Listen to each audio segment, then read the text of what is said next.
entendu parler. Ils ont continué à faire croire aux Africains qu'ils se retirent du territoire africain. Mais ce n'est qu'un mensonge, ce n'est qu'un jeu de dupes.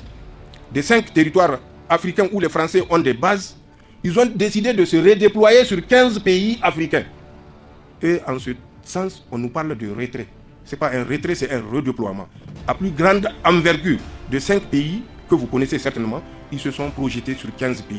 Ils ont créé ce qu'ils ont appelé le commandement de l'Afrique pour tricher un peu l'Afrique comme des Américains. Ils ont déployé des troupes, même des instructeurs et autres formateurs venant d'Ukraine sur notre territoire, au Mali et au Burkina.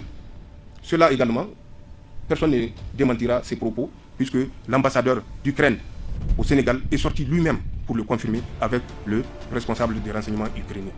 Ils ont envoyé des troupes pour mener l'attaque, si vous vous rappelez, du 24, 25 et 26 juillet 2024 contre les troupes maliennes qui faisaient mouvement vers Tinzaouatane-Jokuade. L'État est derrière vous, l'État est avec vous, l'État ne faillira pas. Nous traversons, comme tous les pays, des moments difficiles, qu'ils soient sur le plan de la sécurité ou sur le plan économique. Mais c'est à l'image de beaucoup d'autres pays, sinon de tous les pays de la planète.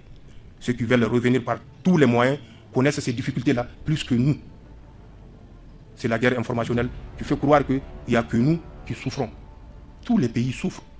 La France a changé combien de premiers ministres en l'espace de 5 ans? Suivez les télévisions nationales, je ne dirais pas France 24, ni RFI, ni TV5 Monde. Suivez les télés nationales et vous aurez l'information réelle, pas l'intoxication, la guerre informationnelle que ces chaînes françaises se livrent à diffuser dans les consciences populaires. Et un peuple réveillé ne s'endormira plus. Ce qui m'intrigue, c'est que je me demande, est-ce qu'on dispose des ressources nécessaires pour pouvoir tenir cette guerre que la France nous mène indirectement? Est-ce qu'on fabrique des armes?